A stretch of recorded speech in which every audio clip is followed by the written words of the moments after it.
Baik. Assalamualaikum warahmatullahi wabarakatuh. Alhamdulillahi rabbil alamin. Wassalli wa usallim ala nabiyyina Muhammadin wa ala alihi wa sahbihi ajma'in. Allahumma faqihna fid din wa 'allimna ta'wil. Allahumma 'allimna ma yanfa'una wanfa'na bima 'allamtana wa zidna ilma amma ba'd. Jamaah sekalian yang dimuliakan Allah Subhanahu wa taala. Alhamdulillah, segala puji bagi Allah Subhanahu wa taala yang telah memberikan kita segala nikmatnya sehingga pada malam hari ini kita dipermudahkan langkah kita untuk sama-sama hadir di masjid yang mulia ini. Tidak lain dan tidak bukan adalah dalam rangka untuk menuntut ilmu syar'i, di mana kita berharap mudah-mudahan Allah Jalla Jalaluh memasukkan kita ke dalam golongan yang disabdakan Nabi Muhammad SAW, "May yuridillahu bihi khairan yufaqihu fid din." Barang siapa yang Allah kehendaki baginya kebaikan, niscaya mereka akan dipahamkan agama. Jamaah sekalian yang dimuliakan Allah Subhanahu wa taala, sesuai dengan permintaan dari pengurus, insyaallah pembahasan yang kita akan bahas pada malam hari ini adalah tentang fikih kurban. Yang mana fikih ini insyaallah kita akan bahas sesingkat mungkin karena pembahasannya juga lumayan panjang. Nanti apabila ada pertanyaan-pertanyaan dari para jamaah semuanya, silahkan ditanyakan. Nanti insyaallah kita akan berikan space untuk pertanyaan. Karena mungkin dari apa yang kita bahas akan timbul pertanyaan-pertanyaan yang ingin ditanyakan, atau jamaah semuanya sudah menyiapkan pertanyaan-pertanyaan yang nanti akan ditanyakan di kajian ini. Barakallahu fikum. Jamaah sekalian dimuliakan Allah Subhanahu wa taala, kita ketahui bahwasannya menyembelih atau ibadah kurban adalah ibadah yang mulia, yang mana ibadah ini diawali oleh Nabi Ibrahim alaihissalam, yang mana beliau ketika anaknya yaitu Ismail beranjak dewasa, kemudian bertemu dengan bapaknya Ibrahim, dan mereka sama-sama melakukan pekerjaan dewasa. Anaknya sudah dewasa, Nabi Ismail alaihissalam. Maka Nabi Ibrahim mendapatkan sebuah mimpi. Perlu kita ketahui bahwasannya mimpinya para nabi itu bukan mimpi seperti halnya kita bermimpi. Mimpi para nabi adalah benar, dan itu adalah wahyu dari Allah Subhanahu wa taala. Dan mimpi bisa dikategorikan sebagai wahyu yang paling rendah, gitu. Ya, nanti ada wahyu yang disampaikan oleh malaikat Jibril secara langsung, atau Allah ya mengangkat nabinya berbicara langsung di belakang hijab, seperti halnya Nabi Musa alaihissalam dan juga Nabi Muhammad sallallahu alaihi wasallam, yang mana Allah langsung berbicara kepada kedua nabi yang mulia. Itu adalah tingkatan-tingkatan wahyu. Dan Nabi Ibrahim alaihissalam ketika beliau bersama anaknya Nabi Ismail, beliau mendapatkan wahyu bahwasanya Allah memerintahkan untuk menyembelih anaknya Nabi Ismail. Hal tersebut Allah ceritakan dalam surat As-Saffat, yang mana Allah berfirman, "Falamma balagha ma'ahu as-sa'ya." Ketika Nabi Ismail alaihissalam sampai pada usia baligh, pada usia sudah bekerja, usia dewasa, qala ya bunai, maka Nabi Ibrahim alaihissalam memanggil anaknya, "Wahai anakku, inni ara fil manam." Sesungguhnya aku melihat dalam mimpiku, katanya. "Anni azbahuk." Bahwasanya aku menyembelihmu. "Fanzur madza tara." Maka bagaimana pendapatmu? Di sini adalah bisa kita ambil pelajaran bahwasanya Nabi Ibrahim alaihissalam ketika mendapatkan wahyu, dan pastinya itu adalah wahyu dari Allah Subhanahu wa taala. Dan begitu juga Nabi Ismail alaihissalam tahu bahwasanya itu adalah wahyu dari Allah Subhanahu wa taala. Akan tetapi karena bijaknya seorang bapak, karena bijaknya seorang ayah, walaupun anaknya sudah mengetahui hal tersebut, walaupun bapaknya sudah mengetahui apa yang akan jawaban anaknya, apa yang diberikan oleh anaknya, bapaknya sudah mengetahui jawaban anaknya, akan tetapi karena akhlaknya tersebut, dia masih meminta pendapat. Apa kata Nabi Ibrahim? Ya bunai, wahai anakku, aku melihat bahwasannya dalam mimpiku aku menyembelihmu. Fanzur madza tara. Apa pendapatmu tentang itu? Tetap meminta pendapat dari anaknya. Bagaimana pendapatmu tentang mimpiku? Apa kata Nabi Ismail alaihissalam? Qala ya abati if'al ma tu'mar. Wahai ayahku, if'al, lakukanlah ma tu'mar, apa yang Allah perintahkan kepadamu. Satajiduni insyaallahu minas sabirin. Maka engkau akan menemukanku insyaallah ke dalam atau termasuk orang-orang yang sabar. Maka di sini Nabi Ibrahim alaihissalam, yang mana beliau dijadikan oleh Allah Subhanahu wa taala sebagai khalilullah, kekasih Allah. Ya, kata Nabi SAW, Allah menjadikanku khalilan, yaitu kekasihnya, sebagaimana Allah menjadikan Ibrahim kekasihnya. Tidak semua nabi mendapatkan predikat ini. Hanya 2 nabi yang mendapatkan predikat khalilullah, yaitu Nabi Ibrahim dan Nabi Muhammad SAW. Ketika Nabi Ibrahim mendapatkan gelar demikian, maka tentunya dia akan diuji dengan perkara-perkara yang ia cintai. Seperti halnya pada saat itu, yang ia cintai siapa? Anaknya, yang sudah lama tidak bertemu. Ketika dia masih bayi ditinggalkan dari kota Mekah, di mana kota Mekah tersebut awalnya tidak berpenghuni. Kemudian timbullah air Zam-Zam dan lain sebagainya, sampai pada akhirnya banyak orang yang tinggal di situ. Kemudian Nabi Ibrahim datang dan menjumpai anaknya ketika sudah dewasa. Ketika menjumpai anaknya lagi sayang-sayangnya, Allah mengatakan, sembelih. Allah memberikan wahyu untuk menyembelih anaknya. Maka di situ Nabi Ibrahim sedang dicoba, yaitu coba apa? Mengorbankan apa yang ia cintai. Sekarang kau mencintai anakmu, kau korbankan, sanggup apa tidak? Nah, seperti itu. Maka ketika itu anaknya diminta pendapat dan anaknya mengatakan, karena ini didikan bapaknya, didikan ibunya. Dia mengatakan insyaallah minas sabirin. Satajiduni insyaallah minas sabirin. Engkau akan menemukanku insyaallah termasuk orang-orang yang sabar. Maka Allah ceritakan, falamma aslama wa tallahu lil jabin. Maka ketika keduanya sudah pasrah dan Nabi Ismail alaihissalam, pelipisnya itu dihadapkan ke tanah, artinya ditelungkupkan. Nabi Ibrahim tidak sanggup untuk melihat anaknya, artinya ingin menyembelihnya dari belakang. Wa nadainahu ayya Ibrahim, dan kami memanggil, wahai Ibrahim, qad saddaqata ru'ya, engkau telah membenarkan mimpimu. Maka ketika itu Allah Subhanahu wa taala di waktu yang tepat tentunya mengutus malaikatnya, yaitu malaikat Jibril alaihissalam, dengan membawa kabsyah. Apa itu kabsyah? Kambing.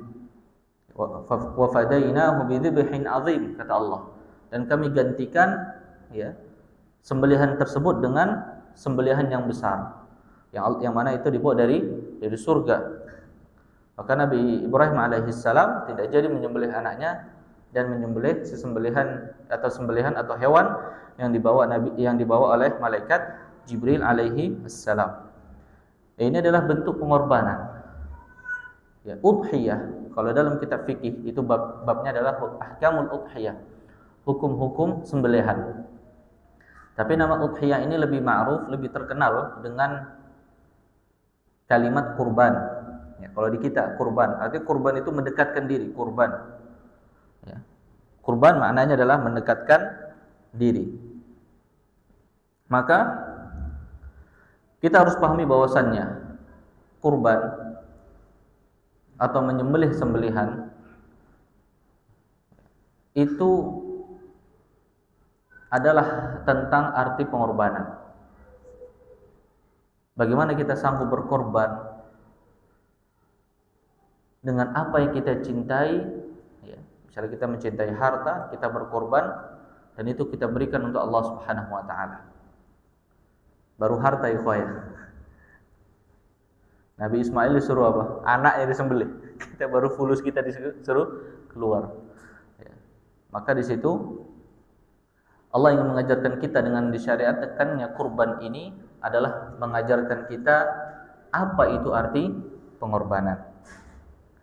Kemudian jamaah sekalian dimuliakan Allah Subhanahu wa taala, terkait dengan hukum-hukum kurban, hukum-hukum udhiyah, ada beberapa hal yang harus kita pelajari agar supaya ya udhiyah atau sembelihan itu sah. Tentunya kita ingin ya, apa yang kita sembelih itu diterima oleh Allah Subhanahu wa taala. Dan kita ketahui bahwasannya syarat diterimanya amalan itu ada dua. Yang pertama adalah ikhlas karena Allah Subhanahu wa taala. Ikhlas. Kita berkorban bukan hanya untuk berbangga diri. Ya, si fulan menyembelih kambing dengan harga 4 juta dengan berat sekian-sekian. Ane dengan harga 2,5 juta. Ya. Terus kemudian yang 4 juta berbangga. Ente berapa kambing ente? 2,5 juta. Berapa itu kilonya? Ana beli 4 juta, belilah yang besar katanya. Ya, ini ana 4 juta, besar kambing ana. Bangga dia. Itu adalah ciri bahwasanya dia tidak ikhlas karena Allah Subhanahu wa taala. Maka syarat pertama diterimanya amalan adalah ikhlas. Ya. Bahwasanya aku melakukan hal ini ya semata-mata hanya untuk Allah Subhanahu wa taala. Kata Allah Jalla Jalaluhu, "La yanalallaha luhumuha wala dima'uha walakin yanaluhu at-taqwa minkum." Tidaklah sampai ya, daging-daging yang kalian korbankan dan darah-darah yang kalian alirkan itu tidak akan sampai kepada Allah Subhanahu wa taala. Lantas apa yang sampai? Walakin yanaluhu at-taqwa minkum. Akan tetapi yang sampai adalah ketakwaan kita kepada Allah Subhanahu wa taala. Yang dinilai oleh Allah Subhanahu wa taala ketakwaan kita. Antum mempunyai 2,5 juta enggak usah gengsi, enggak ada masalah, 2,5 juta. Antum mempunyai 3 juta, 3 juta. Antum mempunyai 4 juta, 4 juta. Yang 4 juta enggak usah sombong. Karena tujuan kita untuk menyembelih ini adalah ingat kurban. Apa makna kurban? Mendekatkan diri kepada Allah Subhanahu wa taala, bukan untuk berbangga. Jangan sampai apa yang kita hadiah, apa yang kita kurbankan, apa yang kita niatkan itu sirna. Disebabkan apa? Disebabkan karena ketidakikhlasan kita dalam pelaksanaan ya amalan yang besar ini. Kemudian yang kedua, diterimanya amalan adalah syaratnya ya, itu mutaba'ah, mengikuti sunnah Nabi Muhammad sallallahu alaihi wasallam. Dan insyaallah kalau ikhlas itu urusan hati masing-masing. Maka kita ingatkan. Ya. Kalau masalah mutaba'ah, ya mengikuti sunnah Nabi Muhammad SAW, insyaallah kita akan bahas di sini sama-sama biidznillah ta'ala. Baik, jamaah sekalian dimuliakan Allah Subhanahu wa taala. Terkait dengan hukum kurban. Apa hukum kurban? Masya Allah, baru ini. Baru.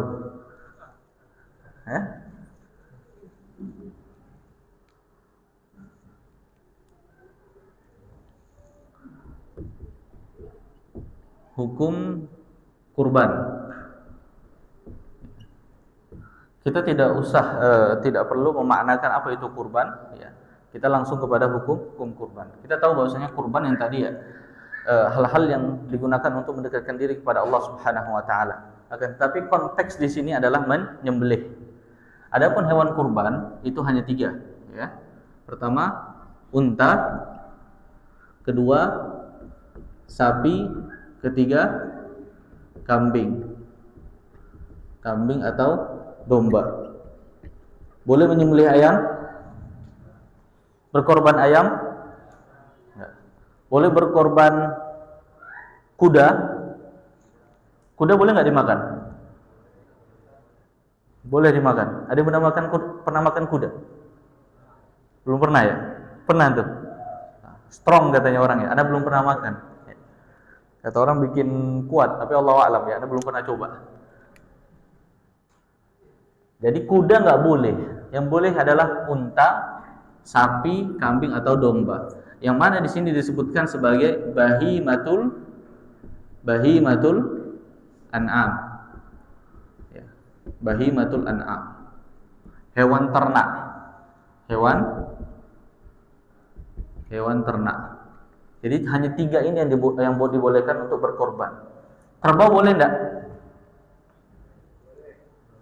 Kerbau? Boleh.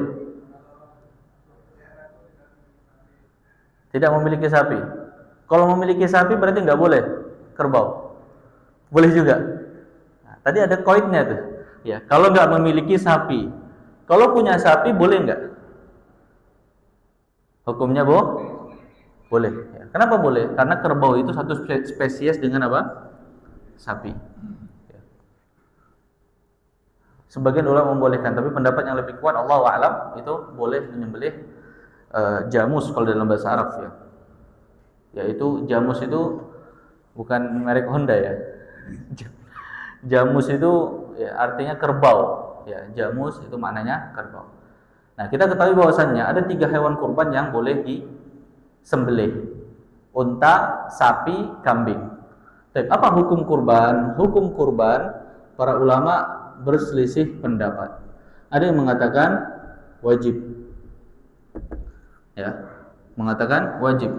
Apa dalilnya? Dalilnya adalah sabda Nabi Muhammad SAW. Ya. Man kana lahu sa'ah walam yudahhi fala yuqarribanna musallana atau fala yuqarribanna masjidana atau kama qala Nabi SAW. Barang siapa yang memiliki kelapangan, kata Nabi SAW, barang siapa yang memiliki kelapangan, pertama kelapangan, walam yudahhi, dan tidak berkorban, maka jangan mendekati tempat sholat kami.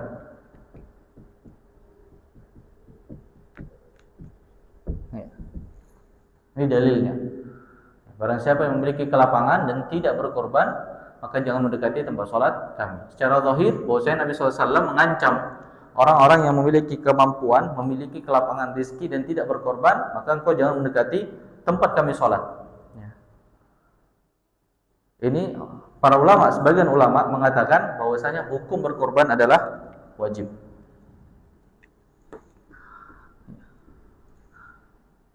Kemudian yang kedua, pendapat yang kedua adalah sunnah.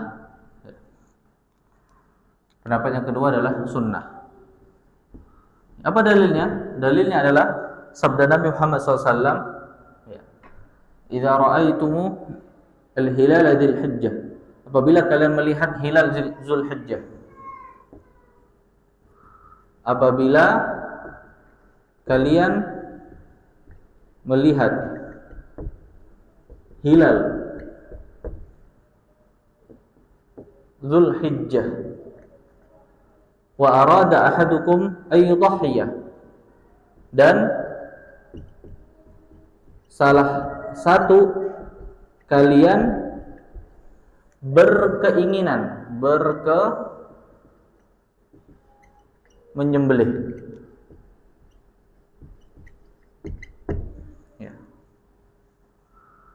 falyumsik an sya'rihi wa adhafirihi, ya, maka hendaklah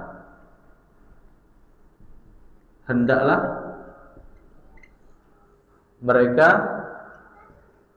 tidak memotong kuku dan rambutnya.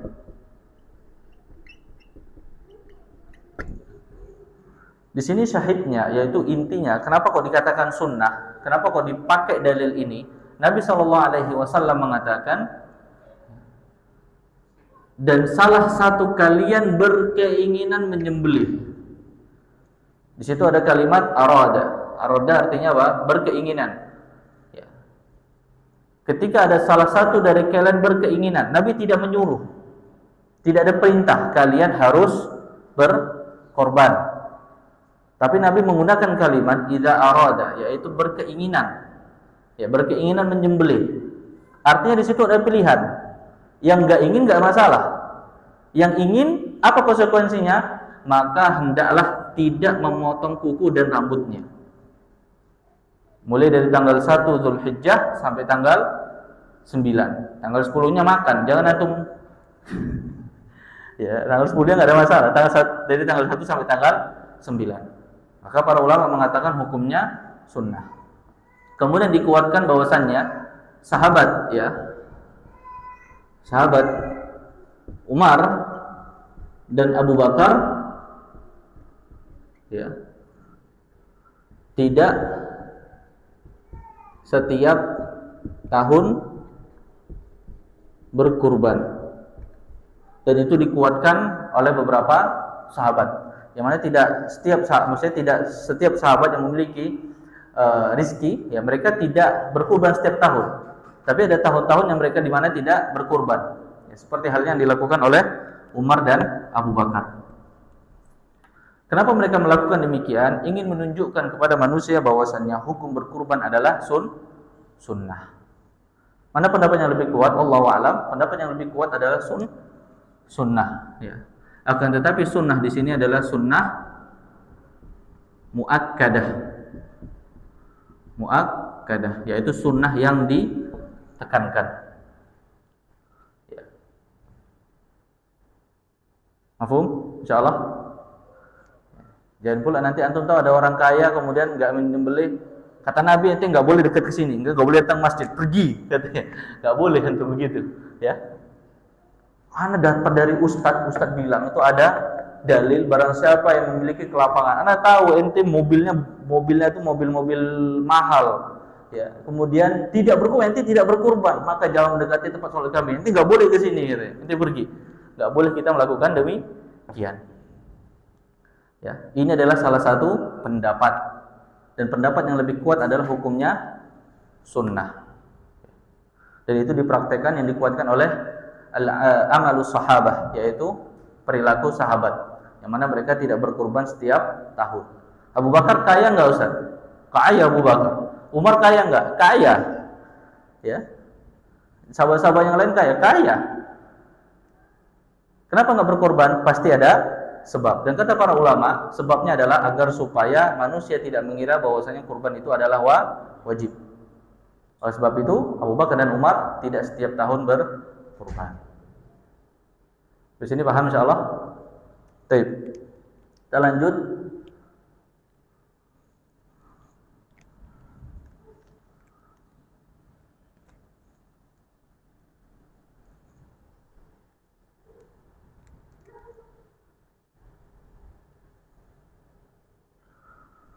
Jenis hewan kurban. Ya. Jenis hewan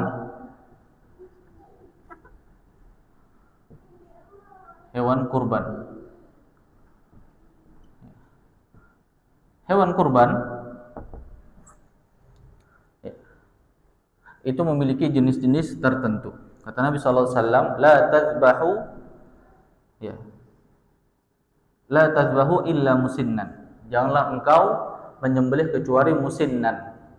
Apa itu musinnan? Musinnan itu jenis hewan yang ditentukan berdasarkan umurnya. Kalau kambing, musinnan kambing itu umur berapa? 1 tahun masuk tahun kedua. 1 tahun masuk ke kedua. Kemudian yang kedua, sapi berapa tahun? 2 tahun masuk ke 3. Onta berapa tahun? 5 tahun. Masuk ke 6. Illa ayya'sura 'alaikum falahu jaza'ah. Atau kama qala Nabi SAW. Kecuali kalian sulit, ya, artinya menemukan hewan-hewan ini, maka boleh jaza'ah. Jaza'ah minad dha'n, yaitu kambing, ya, kata Nabi SAW, illa ayya'sura 'alaikum, ya, kecuali kalian sulit, ya, mencari atau mendapatkan hewan ini, maka boleh jaza'ah. Apa itu jaza'ah? Jaza'ah adalah, ya, kambing berusia 6 bulan. 6 bulan ke atas, minimal 6 bulan, ya. Kambing berusia 6 bulan itu namanya jaza'ah. Tapi pertanyaannya, kalau sapi yang berstatus jaza'ah 6 bulan boleh enggak? Tidak boleh. Onta yang berstatus jaza'ah boleh enggak? Tidak boleh. Maka, ya, yang dibolehkan adalah kambing yang berstatus jaza'ah. Berapa bulan jaza'ah? Yaitu 6 bulan. Nah, ini adalah jenis hewan kurban. Kalau kambing 1 tahun. Ya, ada kambing Jawa, ya, ada kambing-kambing yang lain. Ya, berusia 1 tahun. Masuk tahun kedua. Kemudian sapi 2 tahun masuk tahun ketiga, onta 5 tahun masuk tahun ke-6. Kemudian, ya, ciri-ciri hewan kurban yang boleh disembelih. Ciri hewan kurban yang boleh disembelih. Yang pertama, apa yang pertama? Ciri hewan kurban yang tidak boleh, yang tidak boleh. Mengapa kita bilang tidak boleh? Ya, karena hukum asalnya jenis semuanya itu boleh. Ya. Boleh, tapi yang tidak boleh ini apabila ada jenis-jenis tertentu. Ya, ada jenis-jenis tertentu yang termasuk ini itu, maka tidak boleh disembelih. Yang pertama adalah, ya, al-arja. Al-arja. Apa itu arja? Yaitu buta. Ya. Buta. Buta sebelah dan atau keduanya.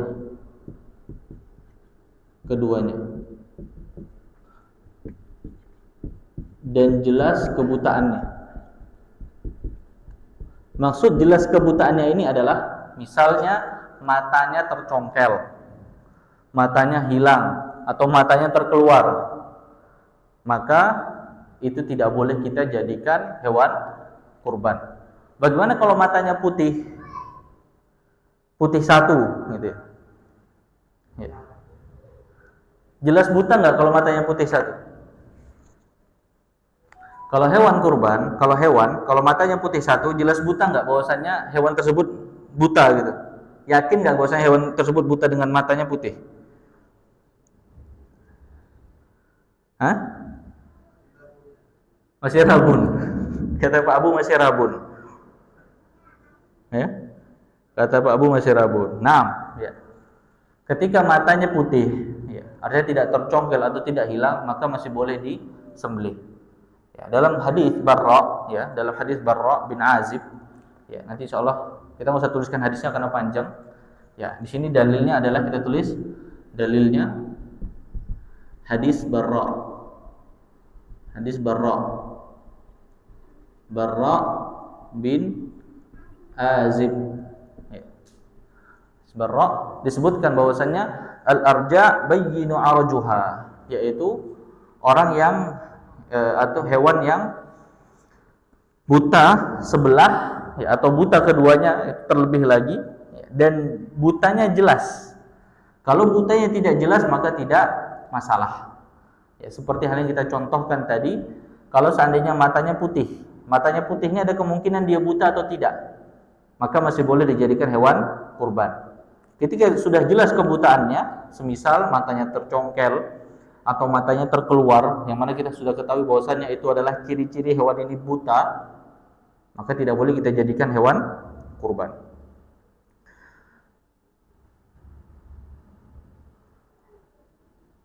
Afwan, al-awra ya, al-awra bayyinu awruha, al-maridatu bayyinu maruduha. Kemudian yang kedua, di sini bukan arja pincang ya. Awra itu artinya buta atau amya. Al-awra. Al-awra. Nah, kemudian yang kedua, al-maridatu. Ya, sakit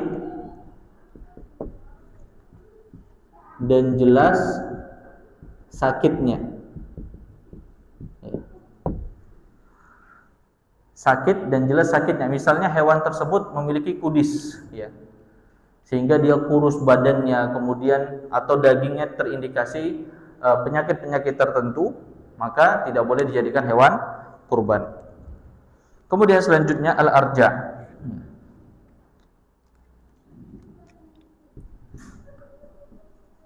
Al-arja, arja, pincang, ya, dan jelas kepincangannya gitu ya. Kita lihat dia pincang jalannya atau kakinya terpotong, maka jelas dia pincang. Bahwasanya ini nggak boleh dijadikan hewan kurban. Yang keempat disebutkan dalam hadis, pertama amya al-awra, amya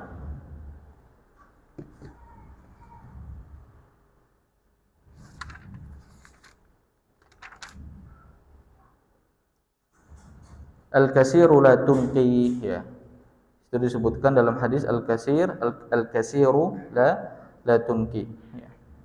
Hewan kurus yang tidak memiliki sumsum.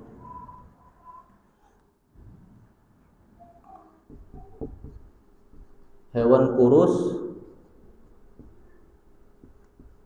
yang tidak memiliki sum tulang. Yang artinya apa? Kalau hewan nggak memiliki sum tulang, maka ya dagingnya itu kurus, ya, hewannya itu kurus. Maka apabila terdapat ya salah satu dari 4 ciri ini di hewan kurban kita, maka hewan kurban kita tidak sah. Dan hewan yang kita sembelih itu dihitung daging biasa. Boleh nggak dimakan, Ustaz? Boleh, silakan antum makan. Karena mereka disembelih dalam keadaan hidup, bukan dalam keadaan mati.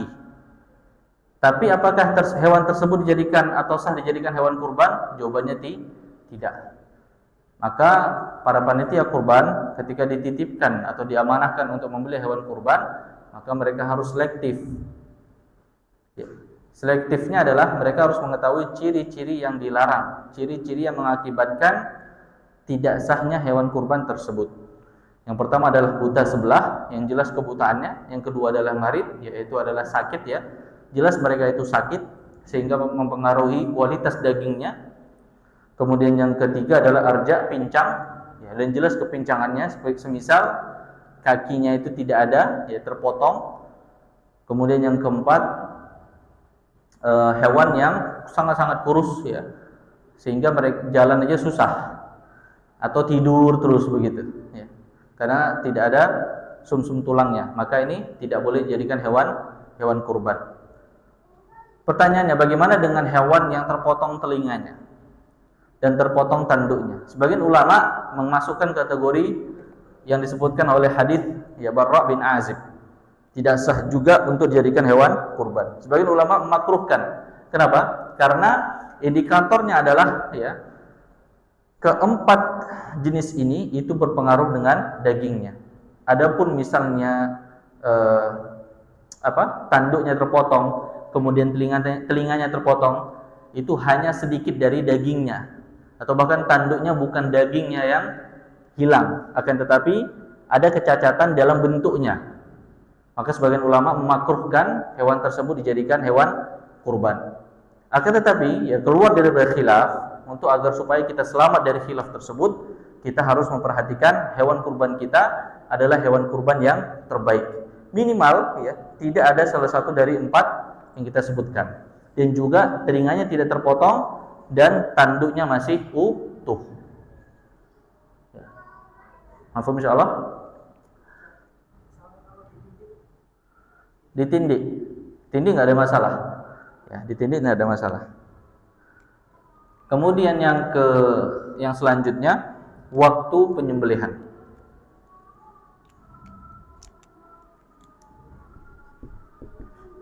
Waktu penyembelihan ya.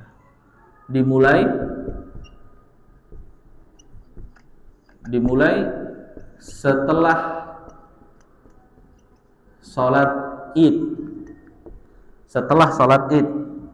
sampai pada hari tasyrik ya, malam ke-13, hari tasyrik, hari ke-13 sebelum terbenam matahari ya.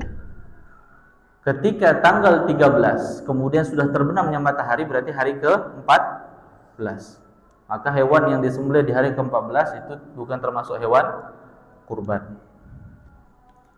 Perhatikan di sini sekalian dimuliakan Allah. Waktu penyembelihan dimulai setelah sholat Id, bukan sebelum sholat Id. Ustaz, ana pengen ya makan hewan kurban ana. Setelah sholat Id ana nggak tahu nih, ya ana pengen jalan-jalan. Jadi sebelum sholat Id ana pengen nyembelih dulu. Boleh nggak? Nggak boleh. Ya, boleh saja. Akan tetapi hewan kurban yang antum kurbankan bukan dikategorikan sebagai hewan kurban, melainkan daging biasa. Apa kata Nabi Muhammad SAW? Beliau bersabda, ya, awwalu ma nabda'u bihi fi yaumina hadza an nusalliya thumma narji. Hal yang pertama yang kami mulai di hari ini, maksudnya hari Id, adalah kami salat kemudian kami pulang. Fananhar, kemudian kami menyembelih. Faman fa'ala dzalika faqad asaba sunnatana. Barang siapa yang melakukan hal demikian, maka mereka telah melaksanakan sunnah kami. Wa man dzabaha qabla dzalik, barang siapa yang menyembelih sebelum itu, artinya sebelum salat, fa innama huwa lahmun, maka sesungguhnya itu hanyalah sebuah daging, qaddamahu li ahlihi laisa minan nusuki fi syai'. Maka itu hanyalah sebuah daging yang ia persembahkan untuk keluarganya, dan itu tidak termasuk dari penyembelihan sedikit pun. Hadis riwayat Bukhari dan Muslim. Maka waktu penyembelihan kita harus mengetahui ya, dimulai dari setelah sholat Id sampai hari tasyrik. Ya. Kemudian ya, disunnahkan untuk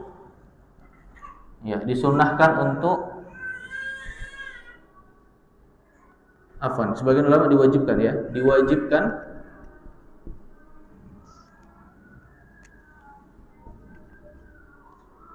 mengucapkan tasmiyah. Apa itu tasmiyah? Bismillah. Ya. Disunnahkan juga, bertakbir setelahnya.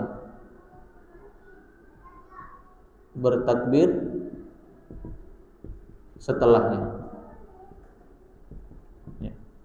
Jadi ketika kita mengucapkan Bismillah, kita takbir. Bismillah, Allahu Akbar. Kemudian baru kita mengatakan hadza anni wa an ahli. Ini dariku dan dari keluargaku. Ya, atau seandainya kita tidak menyebutkan tapi hanya sekedar niat, maka itu sudah sampai kepada Allah Subhanahu wa taala. Ya. Yang terpenting adalah ya mengucapkan tasmiyah, mengucapkan bismillah. Mengapa? Ya, sebagaimana kita sebutkan dalam kajian sebelumnya, mengucapkan bismillah itu para ulama berbeda pendapat ya dengan status daging yang disembelih. Ada yang mengatakan bahwasannya ketika tidak mengucapkan bismillah maka haram secara mutlak. Ini pendapat Ibnu Taimiyah. Insyaallah teman-teman sudah pada nyatat ya. Kita belajar pembahasan dzabh, penyembelihan dalam kitab tauhid. Kita sudah jelaskan itu secara rinci. Jadi kita akan jelaskan secara global saja. Pendapat pertama, kalau sembelihan itu tidak diucapkan bismillah ketika proses penyembelihan, pendapat pertama mengatakan tidak sah. Berdasarkan dalil fakulu mimma dzukira rasmullahi alaihi. Ya. Maka makanlah dari hewan kurban yang diucapkan nama Allah atasnya. Maka ketika tidak diucapkan nama Allah atasnya, maka tidak boleh dimakan. Itu adalah mafhum mukhalafah. Kalau dalam usulul fiqh. Itu pendapat pertama, itu pendapat yang dipilih oleh Ibnu Taimiyah. Pendapat yang kedua adalah sunnah, mengucapkan tasmiyah. Ya. Itu pendapat mazhab Syafi'i. Pendapat yang ketiga adalah kalau lupa nggak masalah.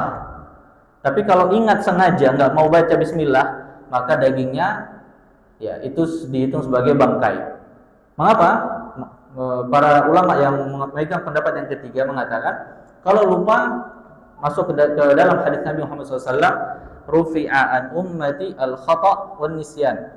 Ya, diangkat dari umatku yaitu kesalahan dan rasa lupa. Kalau lupa nggak ada masalah, jadi tetap halal. Tapi kalau ingat dia sengaja tidak mengucapkan bismillah maka haram. Pendapat yang mana yang lebih kuat? Wallahu a'lam bishawab, kita lebih condong kepada pendapat yang ketiga. Dan ini pendapat Imam Ahmad bin Hanbal dan Imam Abu Hanifah rahimahullah. Maka tapi untuk kehati-hatian tetap kita ucapkan bismillah ketika proses penyembelihan. Dan itu juga dipraktekkan oleh Nabi Muhammad SAW. Beliau ya diriwayatkan dalam sebuah hadis, dhahan Nabi sallallahu alaihi wasallam bi kabsyaini amlahain. Nabi SAW berkurban dengan 2 ekor kabsyah, 2 ekor kambing amlahain. Ya, amlahain itu dikatakan kambing yang putih yang ada hitamnya. Ya. Kemudian wasamma wa kabbar, dan beliau bertasmiyah mengucapkan bismillah dan beliau mengucapkan takbir Allahu akbar. Maka kita simpulkan ya dengan dalil-dalil yang kita sebutkan tadi, mengucapkan tasmiyah ya kita katakan wajib.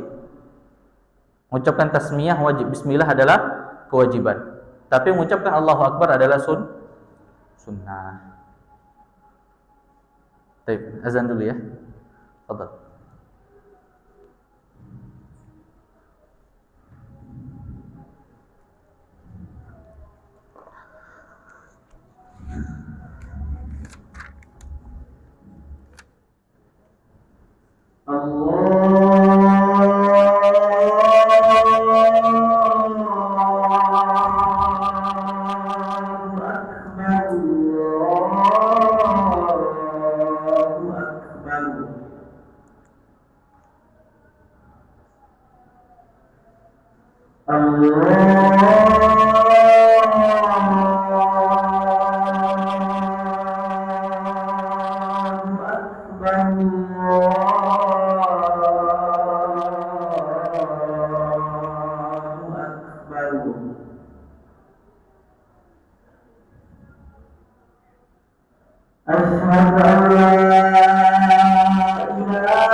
Barakallahu fiik. Kita lanjutkan sedikit. Tadi kita bahas tentang waktu penyembelihan, ya, dimulai setelah sholat Id, kemudian sampai pada hari tasyrik, hari ke-13 sebelum terbenamnya matahari. Setelah terbenamnya matahari tidak sah lagi untuk menyembelih hewan kurban, dan diwajibkan mengucapkan tasmiyah, yaitu bismillah, disunahkan bertakbir setelahnya. Kemudian perlu diperhatikan bahwasannya, ya, untuk kambing, ya, itu hanya bisa satu orang. Maksudnya satu orang di sini adalah, ya, dia mengeluarkan uang untuk membeli hewan, ya, mengeluarkan uang untuk membeli hewan. Jadi satu orang harus satu kambing. Kalau patungan satu kambing nggak bisa, nggak boleh. Itu tidak sah. Itu dianggap daging biasa. Kemudian untuk sapi, ya, itu 7 orang. Berdasarkan hadis Nabi Muhammad SAW, ya, naharna fi ami Hudaybiyah, kama qala Nabi SAW, bahwasanya kami para sahabat bercerita, kami bernahar, yaitu berkurban pada tahun Hudaybiyah, an badanati sab'ah, yaitu 7 orang berkorban untuk 1 ekor unta. Ya, wan baqarah, yaitu sapi, yaitu 7 orang untuk satu ekor sapi. Jadi kalau unta boleh 7 orang, dan sapi boleh 7 orang. Artinya 7 orang ini mengeluarkan masing-masing uangnya untuk memberi 1 ekor sapi atau 1 ekor unta. Lantas bagaimana kalau misalnya 1 ekor sapi, anggaplah 1 ekor sapi harganya berapa 1 ekor sapi? 21 bagi 7, berarti 3 jutaan. 3 jutaan, 21 juta. Nah, boleh nggak misalnya contoh, orang pertama dia punya duit cuma 2 juta, orang ketiga 3 juta, orang keempat, kelima 3 juta, tapi orang ketujuh, ya, dia 4 juta. Boleh nggak demikian, perbagian demikian? Para ulama, ya, mengatakan bahwasannya maksud dari sapi 7 orang adalah masing-masing mengeluarkan biaya 1/7-nya. Jadi kalau kurang 1/7, maka orang yang tadi itu tidak dianggap berkorban. Solusinya bagaimana? orang yang mengeluarkan hartanya lebih, artinya yang tadi 4 juta tadi yang terakhir, dia mensedekahkan 1 juta untuk temannya yang memiliki 2 juta tadi. Dia sedekahkan dan temannya tercatat di situ berkorban 1/7-nya atau 3 juta. Nah, itu baru dianggap mereka atau dianggap dia telah berkorban seekor sapi. Jadi harus dibagi rata ya sama, yaitu 1/7. Ini juga 1/7. Mafhum insyaallah? Baik. Sampai sini ada pertanyaan, ikhwah? Fadhal.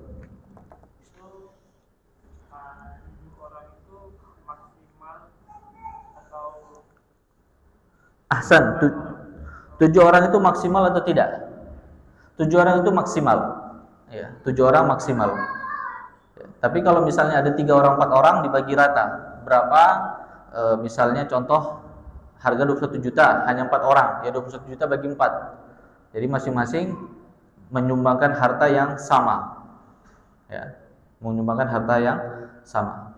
Jadi maksimal 7 orang. Kalau kurang dari 7 orang, maka itu tidak ada masalah. Nah, silakan.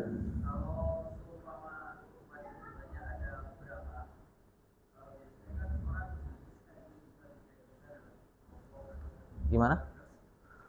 Gimana ulangi sih? Baik.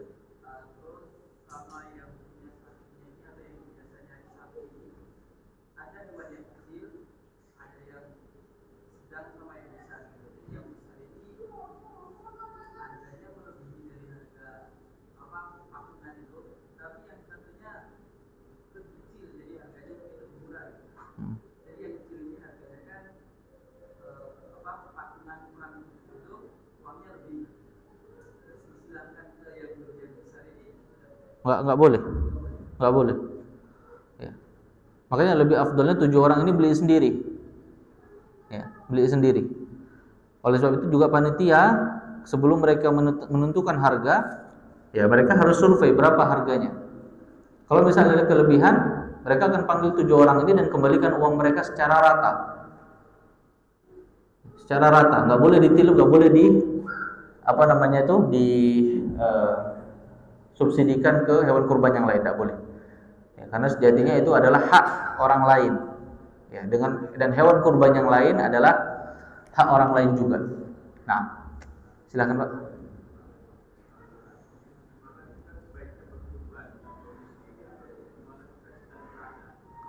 Baik, barakallahu fiik. Di sini di Indonesia atau di tempat lain itu, Pak? Baik.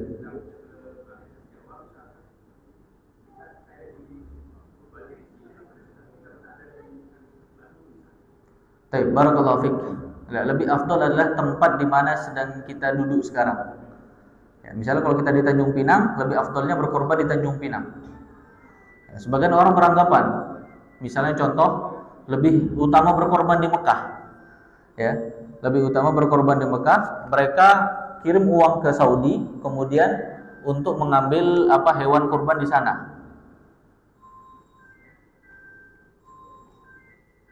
Nah, itu. Baik. Ya, tetap di tempat domisili, Pak. Jadi hukumnya bagaimana? Hukumnya bagaimana? Kita misalnya contoh hewan kurban di tempat yang lain, hukumnya sah, boleh saja, akan tetapi yang afdol di tempat domisili kita, di tempat kita tinggal. Misalnya contoh kita tinggal di mana, Tanjung Pinang, ya di Tanjung Pinang kita berkorban. Yang mana kita dahulukan dulu ya, orang-orang yang di sekitar Tanjung Pinang, orang-orang fakir miskinnya dan lain sebagainya. Dan hewan kurban tadi yang belum kita tulis ya, afdolnya itu dibagi 1/3-nya untuk kita makan, 1/3-nya lagi untuk kita sedekahkan, 1/3-nya lagi untuk kita hadiahkan. Jadi pembagian hewan kurban itu afdolnya. Dan ini dipraktikkan oleh sahabat Ibnu Mas'ud radhiyallahu anhu.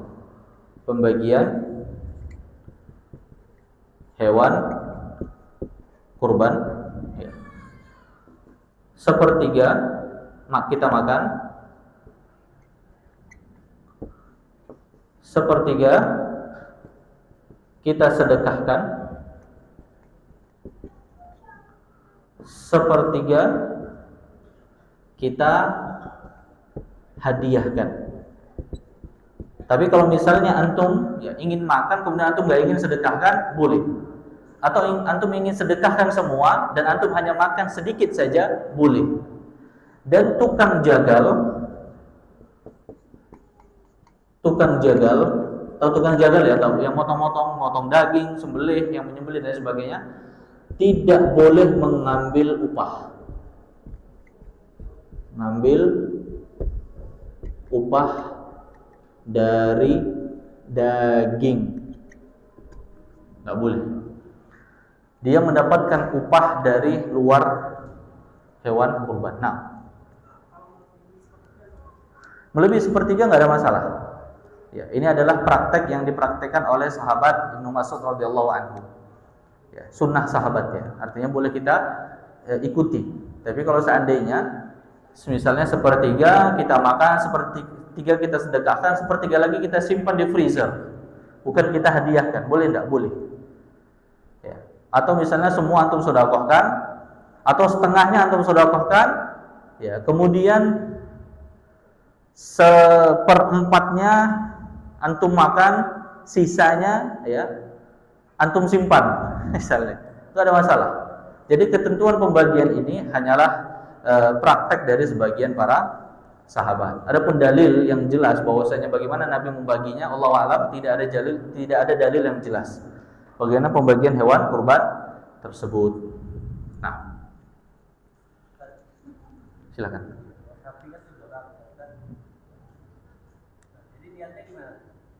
Nah, niatnya satu orang ya diwakilkan yang lain. Pertama niat dalam hati. Niat dalam hati ketika kita membeli sapi itu sudah terwakilkan. Terus kemudian ketika mereka menyembelih sapi, disepakati dari 7 orang ini siapa yang menyembelih. Bisa diwakilkan atau misalnya orang yang dituakan bebas. Setelah itu ucapkan bismillah Allahu akbar. Cukup. Kalau misalnya terlalu ribet, misalnya contoh bismillah Allahu akbar, hadza an fulan bin fulan, hadza an fulan pakai teks misalnya, ya hadza an fulan bin fulan. Nah, itu kalau memang antum pakai teks bisa gitu ya, nggak sulit, nggak ada masalah. Tapi kalau menyulitkan nggak perlu. Allah tahu siapa yang memiliki sapi tersebut. Maka tadi kita jelaskan di mukaddimah awal firman Allah Subhanahu wa taala, la yanalallaha luhumuha wala dima'uha walakin yanaluhu taqwa minkum. Tidaklah sampai kepada Allah Subhanahu wa taala daging yang kalian kurbankan, darah yang kalian alirkan, akan tetapi yang sampai adalah apa? Ketakwaan kalian. Itu yang dinilai oleh Allah Subhanahu wa taala. Ya. Nah, boleh sekali. Ya. Enggak ada kewajiban antum diserahkan ke Masjid Al-Kautsar. Ya. Gak ada kewajiban. Jadi boleh, misalnya antum ingin motong hewan kurban sendiri di rumah, antum makan sendiri, satu kambing untuk keluarga antum, gak ada masalah, gak dosa, dan antum mendapatkan pahala untuk kurban. Tapi memang afdolnya sebagian disedekahkan, supaya orang-orang yang tidak merasakan kambing, ya mungkin dia hanya merasakan setahun sekali, dia bisa merasakan bagaimana rasanya daging kambing, ya. Dia juga berbahagia di hari itu, gitu ya. Maka itu lebih utama. Tapi keharusan harus menyerahkan kepada masjid tertentu, maka itu tidak ada. Nah, barakallahu fiik. Silakan.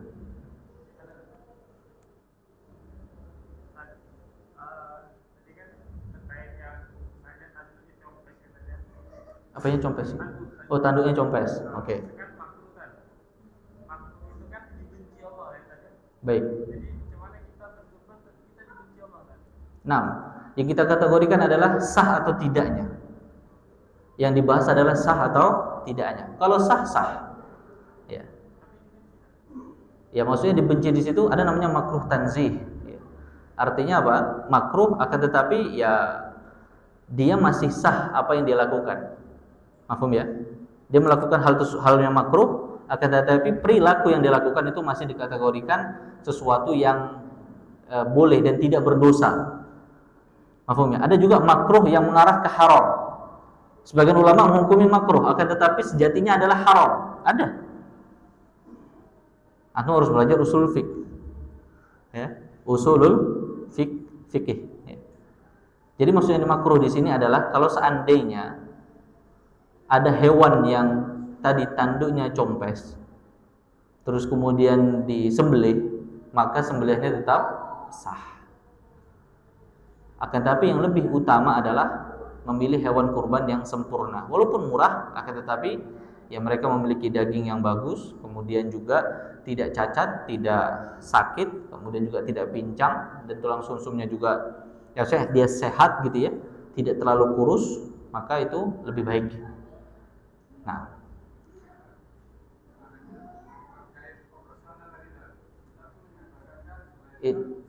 oke, sorry, afwan potong. Ini kita sholat dulu atau bagaimana? Anak ikut panitia ini. Kalau masih panjang pertanyaan kita diskusi, kita asal sholat dulu. Sholat dulu baru kita diskusi lagi ya. Labas. Ya, biar antum clear. Afwan Bang Febri. Pokoknya antum pertama nanti habis sholat. Ya, antum pertama. Yang lain jangan ada yang nanya. Beliau pertama. Nah, afwan anak potong. Ya.